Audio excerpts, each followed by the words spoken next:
देखिए इस वीडियो में हम कार्टिलेज की जो आउटर लेयर होती है जिसको पेरिकॉन्ड्रियम बोलते हैं हम उसको अलग से पढ़ेंगे। देखिए अगर कार्टिलेज एक सिटी की तरह है तो पेरिकॉन्ड्रियम को ऐसे समझिए कि पेरिकॉन्ड्रियम उसका लाइफ सपोर्ट सिस्टम होता है। देखिए जो कार्टिलेज होता है वह खुद अवेस्कुलर होता है, यानी कि उसमें ब्लड वेसल्स या लिम्फ वेसल्स नहीं होती। तो बिना पेरिकॉन्ड्रियम के कार्टिलेज ज़्यादा समय तक सरवाइव ही नहीं कर सकता। कार्टिलेज को ग्रोथ, न्यूट्रिशन, हीलिंग कहाँ से मिलती है, इस चीज़ को समझने के लिए पेरिकॉन्ड्रियम को समझना बहुत इम्पोर्टेंट है।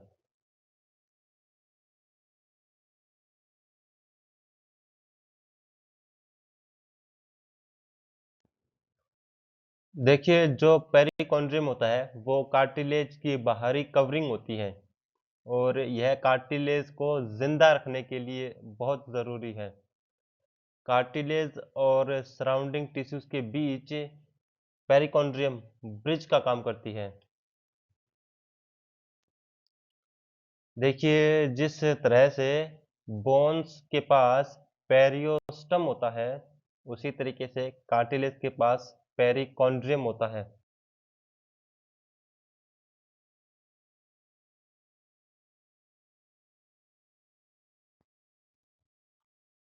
देखिए पेरिकॉन्ड्रियम की स्ट्रक्चर दो क्लियरली डिफाइंड लेयर्स में बटी होती है। पहली आउटर फाइब्रस लेयर और दूसरी इनर सेल्यूलर यानी कि कॉन्ड्रोजेनिक लेयर। देखिए ये है आउटर फाइब्रस लेयर और इसके नीचे होती है इनर सेल्यूलर लेयर। देखिए जो आउटर फाइब्रस लेयर होती है यह लेयर कार्टिलेज को नरिशमेंट देती है और इसके साथ यह सराउंडिंग टिश्यूज से कार्टिलेज को कनेक्ट करती है। इस आउटर फाइब्रस लेयर की वजह से ही कार्टिलेज को ब्लड सप्लाई मिलती है और इसी आउटर फाइब्रस लेयर की वजह से ही कार्टिलेज को मैकेनिकल स्ट्रेंथ मिलती है। अब इस लेयर के नीचे जो इनर सेलुलर लेयर होती है जिसको कॉन्ड्रोजेनिक लेयर बोलते हैं। देखिए ये जो लेयर होती है ये कार्टिलेज की एक फैक्ट्री के जैसे है। ये लेयर नए कार्टिलेज बनाती है और ये अपोजिशनल ग्रोथ करवाती है। अपोजिशनल ग्रोथ यानी कि साइड बाय साइड ग्रोथ। और इसके साथ यह मेजर इंजरी में रिपेयरिंग का काम भी करती है।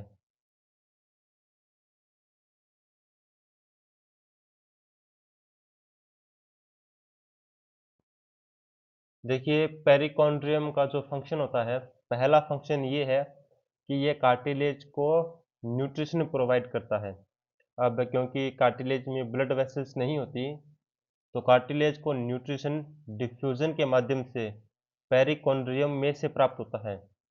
अगर पेरिकॉन्ड्रियम ना हो तो न्यूट्रिशन की कमी की वजह से कार्टिलेज डेड हो जाएगा। पेरिकॉन्ड्रियम का दूसरा फंक्शन है कार्टिलेज को अपोजिशनल ग्रोथ प्रोवाइड करना। इसी की वजह से कार्टिलेज की थिकनेस बढ़ती है और इसी की वजह से कार्टिलेज में नए मैट्रिक्स का निर्माण होता है। तीसरा इसका जो फंक्शन है वो है रिपेयर एंड रीजनरेशन। देखिए माइनर इंजरीज में जो पेरिकॉन्ड्रियम होती है ये ही इसको रिपेयर और रीजनरेशन प्रोवाइड करती है। चौथा इसका फंक्शन है मैकेनिकल प्रोटेक्शन। देखिए जो पेरिकॉन्ट्रियम होती है ये कार्टिलेज को सराउंडिंग स्ट्रक्चर से बाइंड करके रखती है। इस वजह से ही इसको मैकेनिकल प्रोटेक्शन मिल पाता है।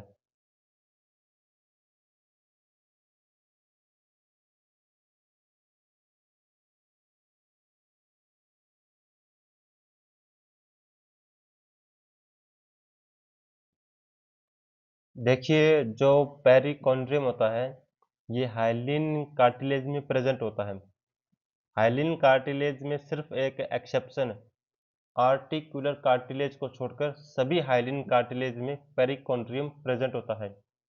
इसके अलावा यह इलास्टिक कार्टिलेज में भी प्रेजेंट होता है।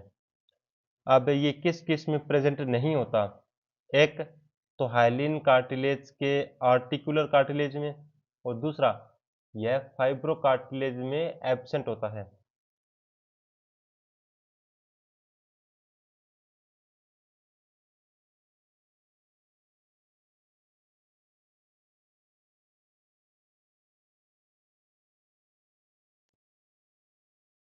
अब देखिए, सबसे इम्पोर्टेंट और लॉजिकल क्वेश्चन है कि आर्टिकुलर कार्टिलेज और फाइब्रो कार्टिलेज में पेरिकॉन्ड्रियम एब्सेंट क्यों होता है? अब देखिए, जो आर्टिकुलर कार्टिलेज होता है यह जॉइंट को मूवमेंट करवाता है। इस जगह अगर पेरिकॉन्ड्रियम होता तो उस वजह से फ्रिक्शन बढ़ सकता था और मूवमेंट रेस्ट्रिक्ट हो सकती थी। इस वजह से स्मूथनेस के लिए पेरिकॉन्ड्रियम को सेक्रीफाइस किया गया।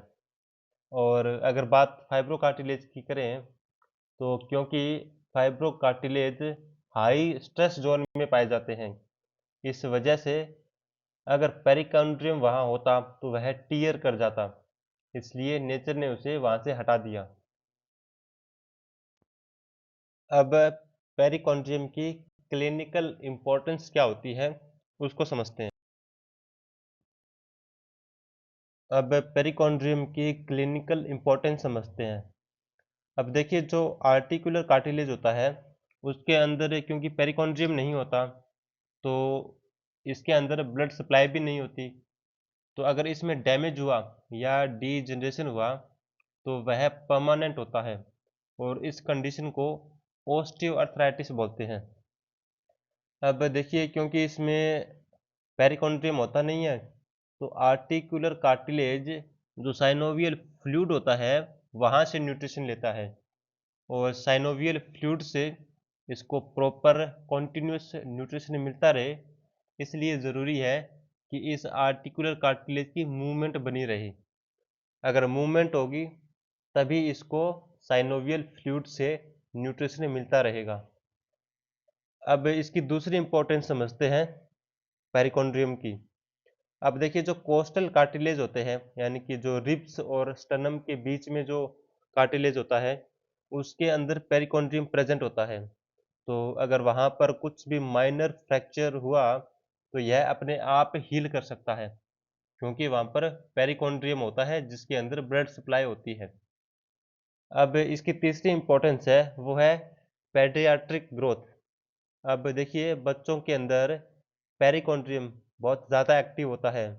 इस वजह से अगर बचपन में कार्टिलेज में कोई डैमेज हुआ तो वह जल्दी रिपेयर करता है।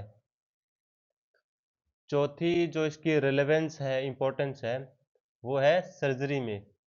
देखिए, जो पेरिकॉन्ड्रियम होता है वो ग्राफ्ट सर्वाइवल को इम्प्रूव करता है।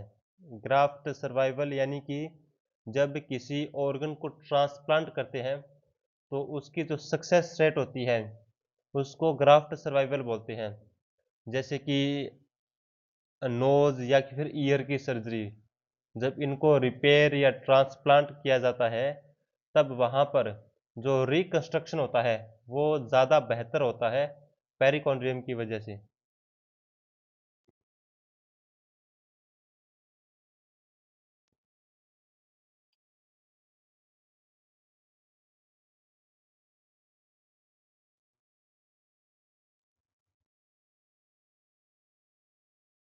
अब इस पेरिकॉन्ड्रियम को समराइज करते हैं।